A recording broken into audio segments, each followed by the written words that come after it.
حضرت امام شافعی فرماتے ہیں میرے علاقے کا ایک نوجوان تھا، عالم فاضل نہیں تھا پر نیک بڑا تھا، میرے ساتھ حج کرنے آ گیا اور مجھے وہاں جا کے پتا چلا وہ بھی آیا ہوا ہے۔ فرماتے ہیں وہ حج میں بڑی کوشش کرتا اس سے ملنے کی، تو کہتا حضور کیا حج میں باتیں کرنی، رب رب نہ کریں، احرام باندھا ہوا ہے بعد میں بات کریں گے۔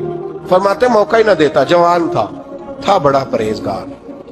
فرماتے ہیں وہ جب بھی دعا کے لیے ہاتھ اٹھاتا تو کہتا یا اللہ مجھے قبر میں بھی نماز کی اور قرآن کی توفیق دینا۔ کہاں؟ مولا علی ایک دن آ کے کھڑے ہو گئے، عرض کرنے لگے یا رسول اللہ جنت میں نماز بھی ہوگی کہ نہیں؟ حضور نے فرمایا علی نماز کی جگہ تو یہ ہے، وہاں تو اجر ملے گا نماز کا۔ تو عرض کرنے لگے حضور جہاں نماز نہیں نہ ہوتی علی کو مزہ کوئی نہیں آتا دن گزارنے، نماز ملے گی نا وہاں۔ کہاں جی؟ اللہ ہی خیر کرے، میں نے بیان ہی بڑا مشکل شروع کر دیا۔ جنت میں نماز کی تلاش۔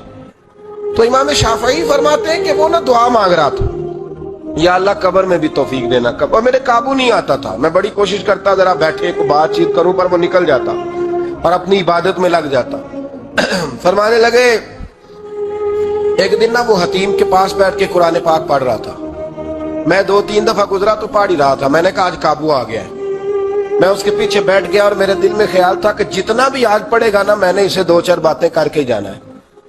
آپ فرماتے ہیں بھی میرے دل میں خیال آیا، اس نے قرآن مجید سمیٹا اور میری طرف دیکھ کے کہنے لگا حضور میں بھی آپ کا انتظار کر رہا تھا، آج میرا بھی دل تھا آپ سے ملنے۔ کہتا میں خوش ہو گیا، لیکن اس نے کمال کر دی، جیب سے چند دینار نکالے اور کہنے لگا حضور آج ظہر کی نماز کے بعد نا میرا انتقال ہو جائے گا،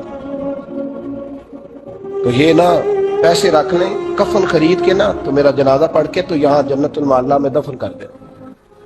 امام صاحب کہتے ہیں میں اگلے لفظ کہنے لگا تھا کہ مجھ پہ سختہ آ گیا، کہنے لگا حضور مہربانی